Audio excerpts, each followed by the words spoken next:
Hey Sag, how are you guys? Hope you're having a wonderful week so far. Happy Monday. My shop is reopened. That is in my description. If you would like to tip me, at the very bottom of my description, I have my Venmo and PayPal. Greatly appreciate you guys that have done that. It means so much to me. It helps me a lot. Love you all very much. Thank you from the bottom of my heart. If you would like a personal reading, I am not doing them for everybody right now. I'm going through my wait list, and it's going to take me about a month or two to get through the whole wait list, because I'm not going to overwhelm myself again. Otherwise, you won't see me for another month, and I think it's better to, not put too much on myself and then need to take a long break. I think it's better to just do it in stride so that I can, do everything instead of shutting everything down again for 2 months. So yes, I will let you all know when I am open to everybody. You are welcome to message me and ask for a reading or to get on my wait list, but it's going to be a while before I can get to you, so just keep that in mind. What else do I need to tell you guys? Hi, welcome. If you haven't already, subscribe. We're a good community. I mean, we attract some weirdos every once in a while, but who doesn't? All the baddies do, Sag. All the baddies attract a couple stray weirdos, but Sagittarius out of anybody knows how to get rid of them. Okay, I've been channeling a lot in these videos, so it's going to be a very talkative, not so much going off of the card specifically, but the energy of the cards. I am using the Road to Nowhere Oracle deck. It's by Spirit Speak. I know that they have them on Etsy. I'm not sure if they have a website. I have 2 of Spirit Speaks decks. I like them a lot. I think that they have really good energy. I like the vibes they bring to the table. Okay. What do we need to know for Sagittarius?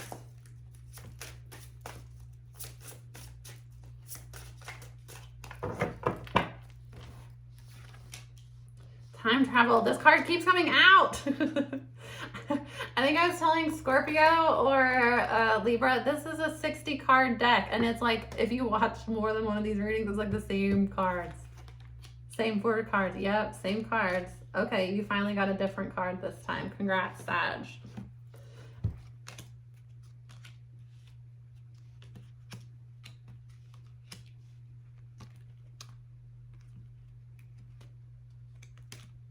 Okay, first card out is time travel.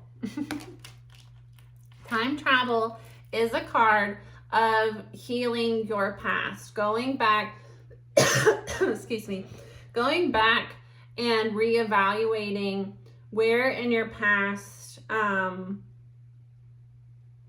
you have aligned with false storylines. It's a card of looking at, especially in this card, I'm noticing that it's like couples. It's like a couple, and then a woman walking alone, and then another couple. So I see this as specifically because at the bottom of the deck is a partner. So this is a divine partner, but then under that was illusions. So what I'm getting for you, Sag, is that specifically somebody is going back and evaluating what they've been accepting in relationships, what they have aligned to in relationships, maybe even the stories you've been telling yourself of the type of relationships you need to accept, the type of partners you need to partner up with. Somebody is doing some shadow work here, because after that is shadows, looking at what you have told yourself in the past and correcting it. With this energy, I look at, being told that this is the way you were to behave in a relationship. This is the type of partner you need to be with, and recognizing that maybe I need to align more with what I really want. Some people have really overbearing parents that are like, you need to, marry somebody, you need to be in a relationship.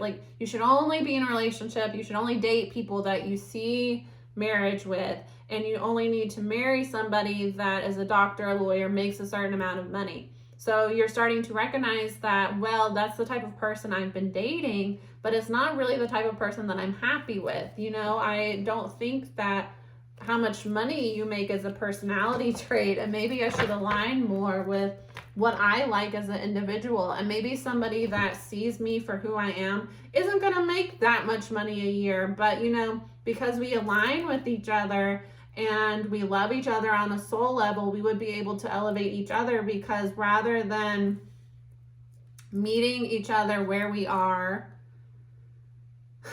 and trying to fit each other into a mold of what we want, you know, based on qualifications, I will look for a partner that, after illusion, is nurture. I will look for a partner that really nurtures who I am, that nurtures my inner child, and that also nurtures who I want to be, with the butterfly as a transformative energy for me. Somebody that is going to see me who I am and appreciate who I am, but also appreciate me through the transitions in my life. Because I remember at some point, you know, the like little like lovey, you know, I got it's like the, you know, asking people on their deathbed how they felt about their spouse, or asking like their grandparents how their relationship lasted. I remember seeing one at some point where an old man was talking about his wife.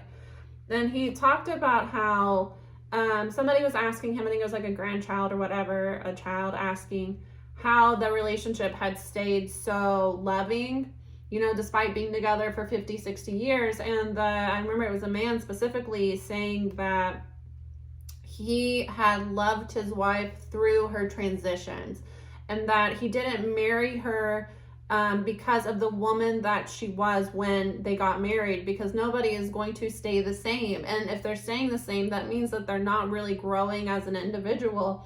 So you aligning with somebody's soul, and because they align with your soul, is so much more powerful than aligning with somebody because they meet a criteria. Because, you know, at any point somebody could lose that position and then they're not making as much, or maybe they're in that job and they make that much money when you meet them, and then you get married, and then later they have a midlife crisis and they want to be an artist, you know? So if you're basing your dating choices off of a superficial checklist of what other people have told you throughout your life you have to do, or even basing who you are, you know, I am from the South, and I am from a very traditional family where the women and the men in the family are treated very, very differently. Men are given a pass on a lot of things. Men don't have to help around the house as much.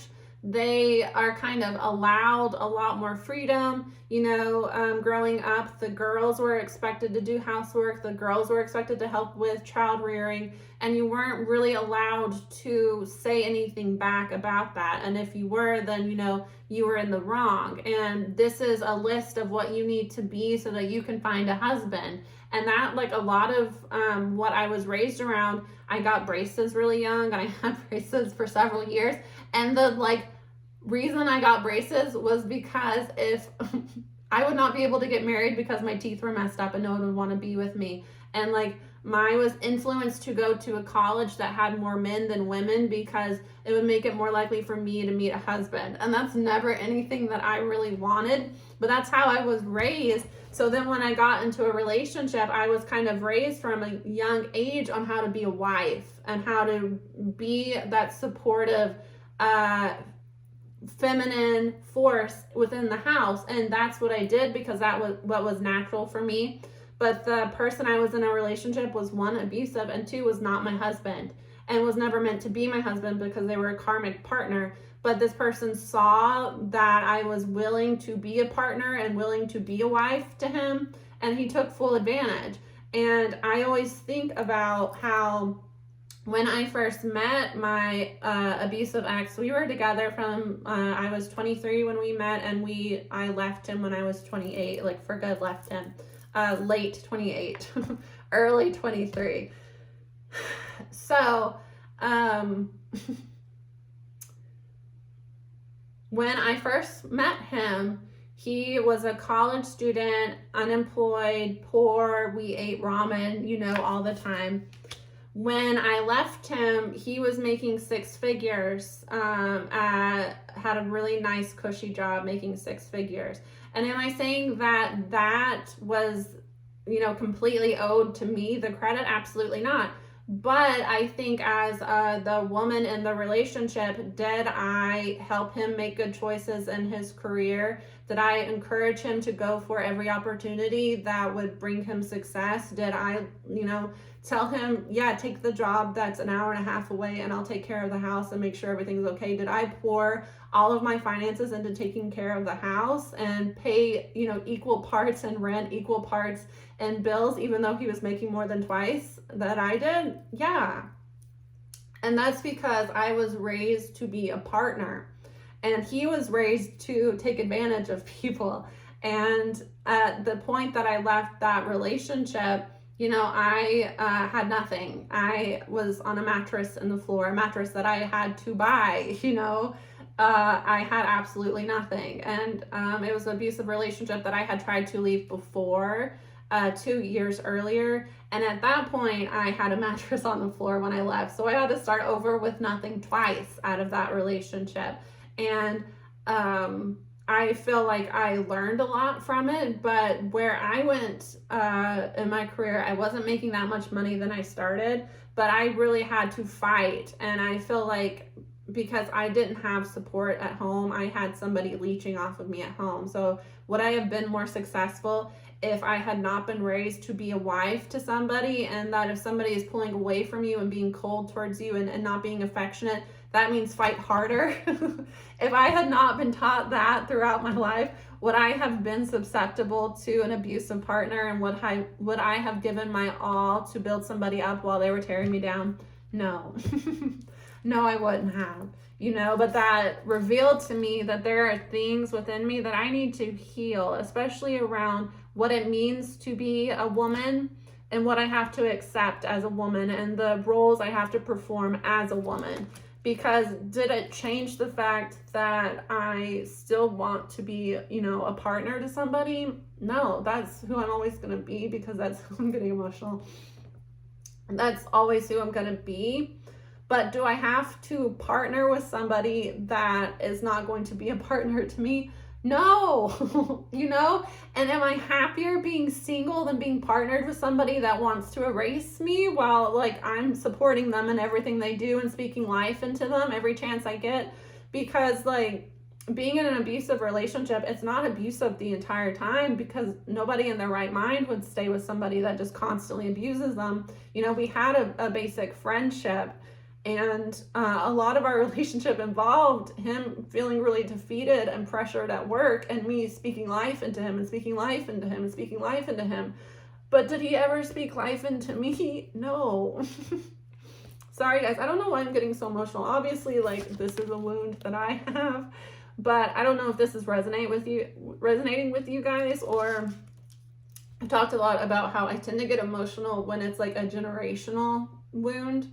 Because ancestors, with guides, it's I feel their energy, I connect with their energy, but it's not as emotional as ancestor work. Ancestor work makes me very, very teary. And anytime I've started in a personal reading, because I can talk with spirits, obviously, and I've always been able to tell the difference between a spirit and a guide, because a spirit is more physically in your energy, and it's more because they're physically in my energy, I can feel their emotions. So it might even be that, again, with time travel, not only traveling back to address the wounds within yourself, the shadows within yourself, but if this is something that you were taught from a young age, this is obviously something that your mother was taught, your grandmother was taught, your great-grandmother was taught, or for a man, you have to be the provider. And, a lot of men are taught that you have to provide. And that's really, you find somebody that is meek and submissive,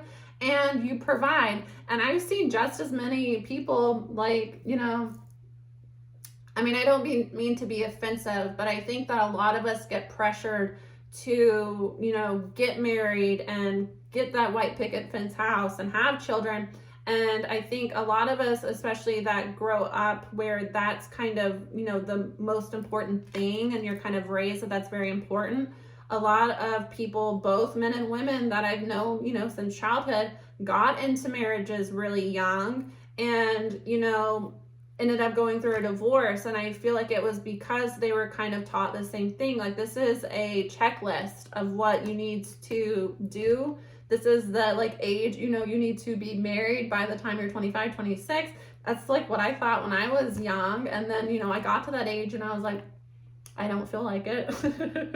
I'm like 31 right now. It's like the thought of being married to somebody, haven't met that person yet. I mean, I have met soul partners, but are they, showing up in my life like a husband where I want to be a wife to that person? Fuck no. Fuck no.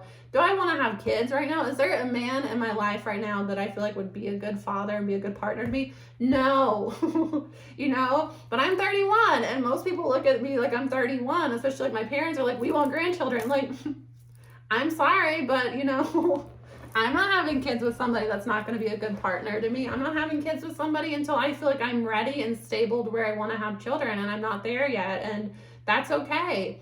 And, 5 years ago, would I have really felt settled within that? Probably not. I was in an abusive relationship, and because I had been in that relationship for so long and this person was future faking and telling me that they wanted to be with me, I mean, like, one of the first things that he ever said to me when our relationship went from, we were roommates, random roommates, friends to more than friends, he told me one day that, and this is a narcissist thing, they say this to most of us, that, he was in love with me and he could see his life with me. And, I was the one that he had been waiting for. And at the time, I didn't really want to get married at 23, but I had been told that you're supposed to be a wife and raised kind of around that you're supposed to be a wife. You're going to be a wife. That's what you're meant to do. You're going to do social work, which was kind of forced down my throat too, because everybody in my family does social work. And I knew I was good at helping people, but it was like, you're going to go into counseling or social work, mental health field. You're going to get married. You're going to have children. And you're going to stay around your hometown so that you can be close to family. And that's kind of what I was told that I was supposed to do. And I always knew that that's not what I wanted to do. But I think that when you're fed that and kind of fed that that's your worth as a person, is your relationship status. For a man, it's often how much money you make. For women, it's not as important how much money you make because you can just find a rich husband. But, for a man, it's you have to make so much money before you can find a wife. And if you find the wife before you are where you want to be financially, that's not the wife for you, It's fucked, guys. But that's this energy is starting to recognize that the way I was told that I need to behave, and especially this is in regards to relationships, are creating a lot of illusions. Because when I have a checklist of what I need to find in a partner, when I find somebody that meets that checklist, they're going to seem like the perfect partner for me. But, that's often not the right partner for you because, we deal with karmics throughout our lives. We deal with soul partners. And the difference between a karmic and a soul partner is not everybody that is karmic for you is a bad person, because I have been karmic for a lot of people and I don't think that I'm a bad person. And I don't think that I treated those people bad, but our relationship was very transformative for them. And it was meant to fail. It was meant to not work out. And that's because through our relationship not working out, through me coming into their life and then it not working out, they grew a lot as a person, and I did too. That's kind of what a karmic and, a light sense is meant to be. It's just a relationship that is meant to teach you a lesson, and you learn a lesson through the person, and you learn a lesson in letting go of that person. Now, when we refer in the spiritual community to a karmic, a person as a karmic, it is somebody that has made the decision, whether on a soul level or on a conscious level, that they're not going to evolve this lifetime. So as long as you are vibrating in a lower vibration, not aligning to your soul, not interested in growing as a person, you are not going to be able to meet soulmates. Because, they may come into your life to try to trigger you out of your karmic groove you've been in. But a lot of karmics that are karmics, like dark karmics, they just don't have soulmates. They don't have soul connections because they have made the decision to be disconnected from their soul. So it's like when these people are so chaotic and dark and they vibrate in devil energy, you know, not everybody that is in devil energy, that is what they are. It's just that's where they are in their life, and they need to get shaken out of that by the universe, by karmic relationships, by a soul partner coming into their life and triggering them awake. You know, that is one thing, but there are certain people that are just karmic. That's just what they are. And until they make the decision to not be karmic anymore and to try to look at themselves and heal through extensive therapy, because dark karmics are dark people, you know, a lot of them lack empathy, and they're not able to see past their demonic attachments. And that takes a lot of work to come out of, and a lot of people just aren't interested. So, you know, those people are karmic for everybody in their life, and they're going to be karmic for everybody in their life, because you don't get rewarded with a soul partner. You don't get rewarded with, you know, a higher vibrational life path if you are existing in devil energy and spewing devil energy everywhere you go. So that's the difference. Like, there have been a lot of people within my life, everybody that I have been like in a relationship with, and I know this through checking with my guides throughout my life, romantically. Now, I have a lot of like soul partners that are friends, and it's just meant to be a platonic relationship, but they are like, I've had past lives with them. I have soul partners that are family members, you know, and I have that soulful connection with them. Romantically, I have met 2 soul partners, and that's been within recent years. That's been since I got out of that abusive relationship, and that was because I was living karmically before. Not that I was being a bad person, not that I was hurting other people, and not that I didn't have soulmates that were friends, but I didn't align with a romantic divine partner until I left that abusive relationship, and I made the decision that I was going to heal myself. That's like, it was like I left an abusive relationship. I met a soul partner like literally like the next weekend. It was very like, you know, and it was kind of intentional. And then I've met one more since then. Did every guy, you know, every woman, I've mentioned that I'm bisexual. I have not dated women, but I've had intense relationships with some women. Is every other person that I have ran into in my life bad? No. It's just karmic. They were meant to come into my life. It was meant to be a transformative, you know, no matter if we met and, you know, we knew each other for a few months, or we met and it was, you know, I've had people that I met and I had a good relationship with, but it's like we just couldn't make it work. And like every time I had one guy specifically that was like this in college, it was like when he was ready to be with me, I wasn't ready to be with him, or something would happen. And when I was ready to be with him, he wasn't ready to be with me. And it's like we had this relationship where we would kind of confess our feelings for each other, and then like something would happen and we wouldn't be able to be together. And this happened like 3 or 4 times, and finally got to the point that we just, you know, we don't talk anymore. You know, it was just one of those things that we tried and it wouldn't work. And I think that it got to the point that it had caused too much hurt. So I don't know why I'm getting so emotional while we're talking a relationship. So is he a karmic? No, he's very much a divine masculine. He's very much a great guy. You know, I don't have hard feelings towards him, but were we karmic to each other? And did he kind of come into my life to teach me about letting somebody go? God damn it.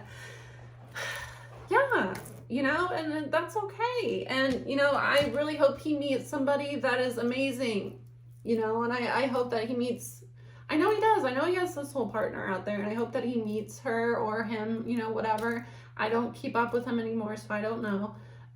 You know, my presenting sexuality has changed, so I don't judge, but you know, I hope that they're happy.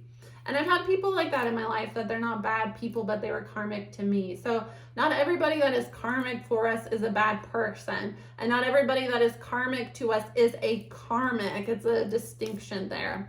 Okay, anyways, we're gonna move on. we're channeling a lot in these readings, guys, so it's more so just, what my guides want to get out there. Coven is coming up after that, and then Saint Francis.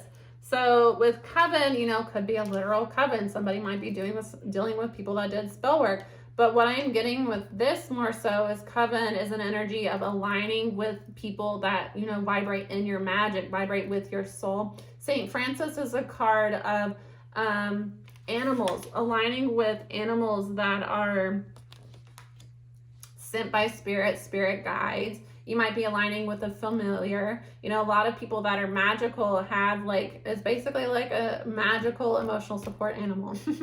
My pit bull is very much my familiar, and I think it's kind of obvious that she is. And not only is she like a familiar to me, she is to everybody in my soul family. I've recognized in her, she's able to pick up on when the people that are close to me kind of need somebody, and she will go, and she's, her presence is very healing. A lot of animals are like that. Most animals are like that. They vibrate very pure. It's like a cat. I found this out a few years ago, and I'm okay with cats. I am more of a dog person, but I've always had cats around. I live in the country. We have usually have an outdoor cat. Sometimes they just appear and you adopt them, but it's one of those things that I've always had cats in my life. I'm not an anti-cat person. Some people, really don't like cats. Some people really don't like dogs. I am middle of the road. I lean more towards dogs. Anyways, I found out that cats, their purring is actually vibrationally healing. And people that have cats, they'll sit on your chest and purr, and it's like their purring, those vibrations will actually center your energy space. It's actually like they're doing energy healing. And dogs do that too. If you've noticed that dogs that are very emotionally tied in, because some animals are just, they're animals, but there are some that have a deep soulful connection with you. And my dog especially, when I have experienced abuse, one, she saved my life multiple times from physically, interjected when the abuser was aggressing upon me physically. But also she has been very emotionally supportive for me. When I have been experiencing chaotic energies, she will lay on me. She will physically want to lay with me, cuddle with me. But when I was going through a really hard time emotionally, she would lay on top of me. And, a lot of dogs will do that to somebody that is experiencing abuse or in chaotic families. The dogs will physically lay on top of you. I've talked to other people that have experienced this as well, and they were in chaotic, karmic, leaning on abusive homes. Their dog physically laid on top of them almost to protect them.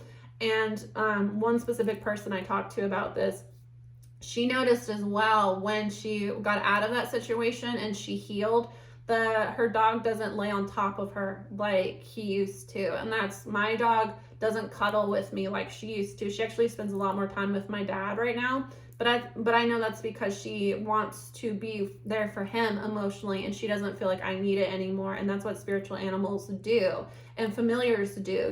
Familiars will be very tied into you, and they will be very transformative in your spiritual journey. And that's what she has definitely been for me. She really taught me what unconditional love is, and was there for me during a time that, I was experiencing very severe abuse that was tied into emotional wounds that I had. So having something there that showed me what unconditional love was, but also gave me a reason to fight, because I had experienced depression and suicidal thoughts from a very young age. And it's something that I struggled with, and for a couple of years I struggled with addictions as well. She taught me unconditional love, and she taught me to fight, because it got to a point with the abusive relationship, which, narcissists will try to, some of the ones that are darker. It got to a point that I could tell he wanted me to kill myself, and he was kind of trying to push me into killing myself. And after I left him, the harassment was kind of based around hoping that I would kill myself, because somebody that lacks empathy, if he was able to get me to kill myself especially before I left the relationship, he would be able to get sympathy for that. and there would be no risk of me telling the story of the abuse. So he would kind of get out of having to be the bad guy and me sharing my story. And then he would be able to use the, oh, I had a long-term girlfriend that killed herself and I'm just so emotionally damaged from that, and get attention and get, you know, it's an ideal win-win situation for him. So it got to the point that I felt he really does want me to kill myself. Like it got to the point that I was scared to be in the same room as him. And that's how it got. And it was because it was so karmic, me staying in that relationship, it really got to the point that it was life or death. And I was so depressed at that point in my life. I was like, if it was just me, I probably would have been like, I don't care, just, you know, kill me. But because my dog was there, I knew that if something were to happen to me, he would give her away to somebody, or he would possibly hurt her, especially if it became a situation where he was actually going to kill me, because he was very violent towards me. She would stand up for me. And if it was, you know, a situation where he had the intention to kill me, he would kill her too. And it was one of those things that I am not going to let her fate fall into his hands. So it gave me a reason to fight. And, you know, a lot of people have kids like that. Like, you kind of don't feel like living. You don't have a lot to live for until you have children, and then it gives you something to fight for, you know.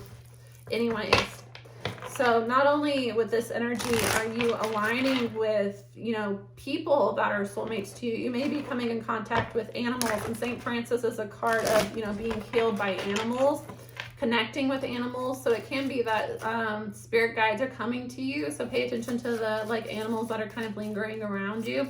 It was funny, I was spending time yesterday with one of my dear friends we have a very strong soul connection, and she has been very, she was really, really there for me when I left the abuser, and I was kind of overcoming that.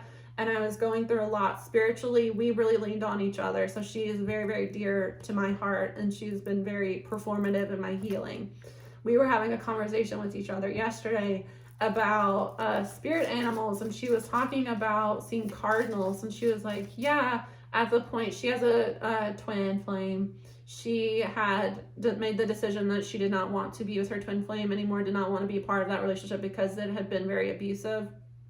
So she met a soulmate, and she had told me that at the time she hadn't talked to her twin flame in months, and it was like as soon as she made the decision to be with a soulmate, he suddenly came back.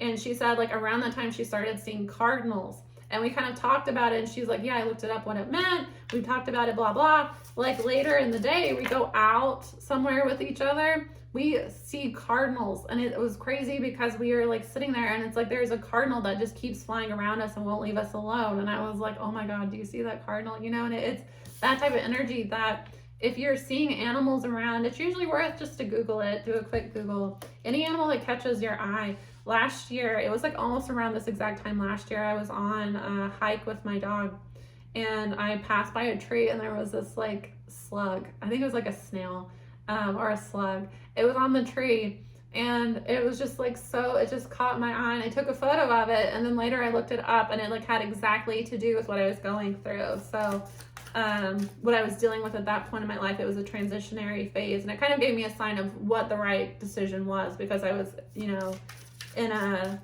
I don't know what I'm gonna do type thing. Anyways, guys, let's move on. Can I clarify time travel? 7 of coins. So it's an energy of 8 of wands,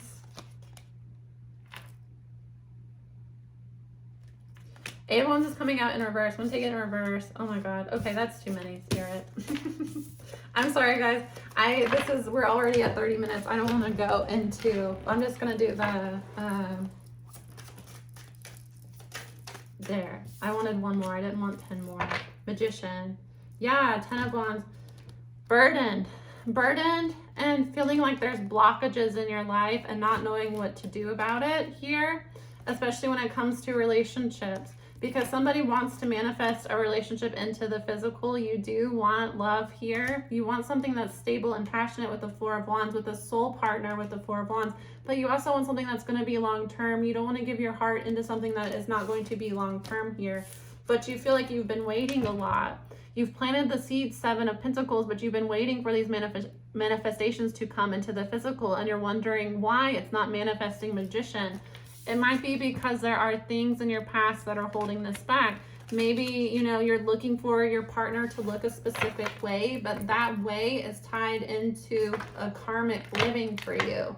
A lot of times, you know, we're not attracting our soul partner because we keep looking for the same type of person. The reason most soul partners that you meet are completely different from what you're used to dating is because you've been dating karmics, and the soul partner is going to be different from the karmic because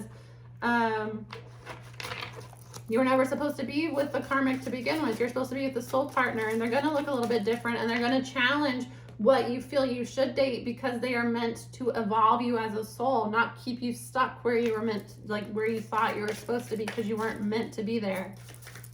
Can I clarify shadows, please? Death card coming out. 6 of Wands, Hierophant. Scorpio or a Taurus. A transformation is taking place here, a natural ending and a regeneration here so that you can find sex, I mean, maybe, success in your relationships, the Hierophant, aligning with your soul contract, Hierophant, so that you can have success. But first, you kind of have to address what within you is holding you back here, your wounds that you've been avoiding with shadow, the parts of yourself that you hide away. You need to kind of discover them and come back into them. You know, as a woman that was raised to be meek, to be seen, not heard, I am a very opinionated person.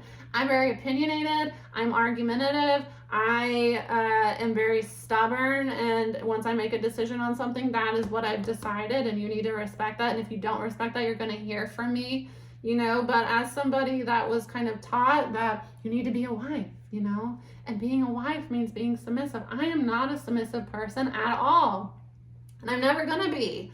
And I don't want to be with somebody that expects me to submit, and I don't want to be with somebody that wants me to walk all over them. I need to be with somebody that sees that I'm a little bit argumentative and can handle that, you know, and handle that in a way that is, they're still able to maintain their masculine energy. Because as a feminine, I don't want to wear the pants in the relationship ever. I don't want to be with somebody that makes me have to wear the pants in the relationship because that means that our energy is imbalanced. It's not what I want. I want somebody that can meet me and kind of not be intimidated by the fact that I'm not going to be submissive, but I will, you know, submit to the right person, the right energy.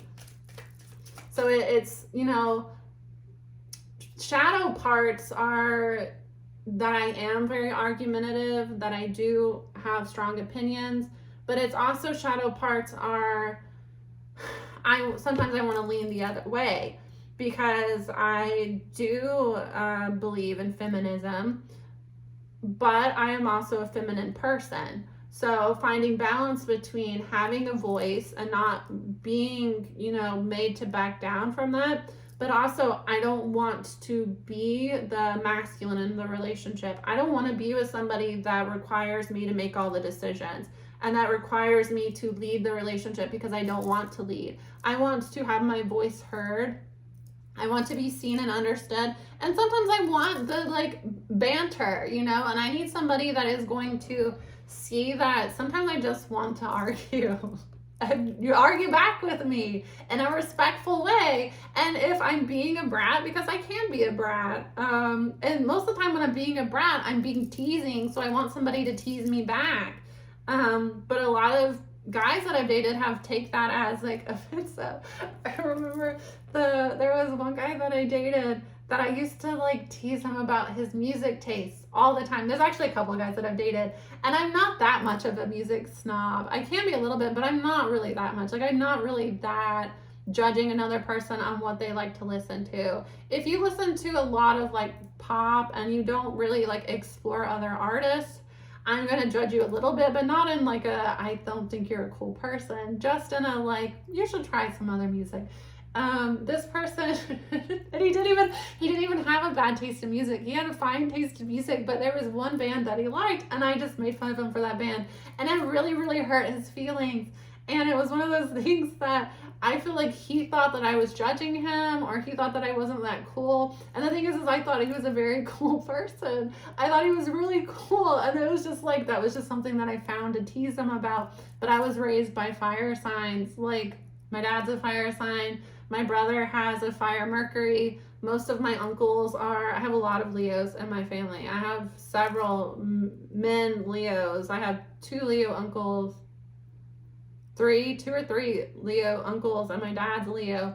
And fire sign affection is very much roasting. So I grew up with that. That's what I'm used to. That's how I flirt sometimes. So I was like teasing this guy about his music taste, and he didn't even have a bad music taste. It was one band that was like, he got hurt over it. And I think that like he was kind of mad at me over it.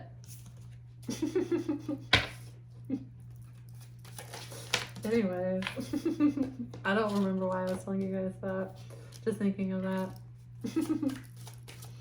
Oh, yeah, and I didn't want him to take what I was saying as offensive, or take what I was saying as like me not thinking he was a cool person. I wanted him to argue back with me. I wanted him to defend his position, and I wanted him to check me a little bit. And I feel like strong women that are, especially when you're masculine dominant, because a strong woman that is feminine dominant, a masculine dominant woman doesn't want you to, they might want you to argue back a little bit, but they do want you to submit to them, because that's masculine energy. So there are women out there that do genuinely want to wear the pants in the relationship. That's not who I am, though.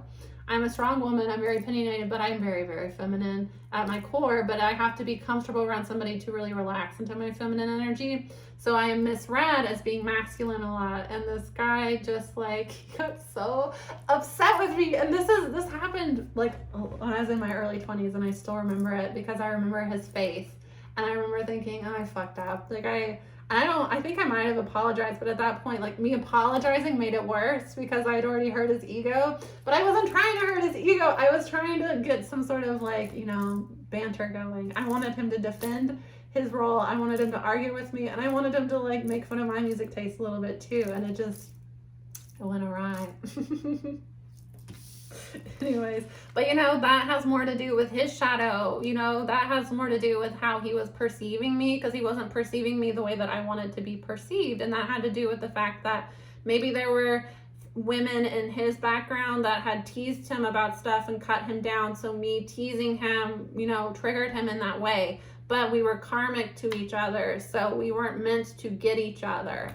A soul partner, you will get each other, but it might take some, there has to be adjustments in any relationship, especially when you're getting to know somebody, to see where they're really coming from. Is this person who I'm perceiving them to be, or are there some illusions that are here based in shadow work that is still, to be done here? Coming under Coven is Queen of Wands. Hate that energy. 6 of Coins. Hanged Man. There is a karmic here, a karmic third party that does use spell work. We've been over this, Sag. This is not new to us. This energy here, it's a karmic completion. The person that you're dealing with, perhaps somebody's been dealing with a feminine energy. She uses spell work to keep somebody tied from moving forward, because 6 of Coins, she gets time, attention, maybe even money out of this person. It is a cycle that needed to complete. It's a karmic relationship moving forward. Again, it gives me masculine energy. A masculine feels like they need to provide. This person plays into the karmic here. Woman, take it how it resonates, does belong to some sort of coven, does manipulate with spiritual energy to get this person's attention, to keep this person tied. And then once, she has her hooks in him, then it's give me attention, give me money, gimme.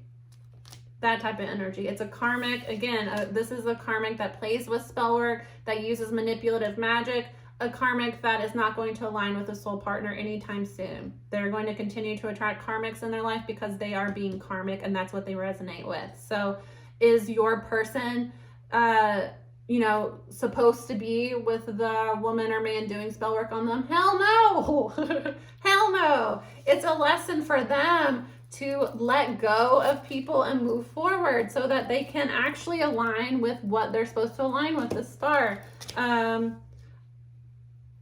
Leo here, Pisces, Cancer, Aquarius, Libra. There's going to be justice in this situation. Things are going to move forward finally. If you haven't been communicating, there will be communication coming in, because judgment here, awakening in this deck. Somebody is awakening and calling judgment on this karmic situation. This has been a long ass reading. I'm going to go. I love you guys a lot. See you soon. Bye.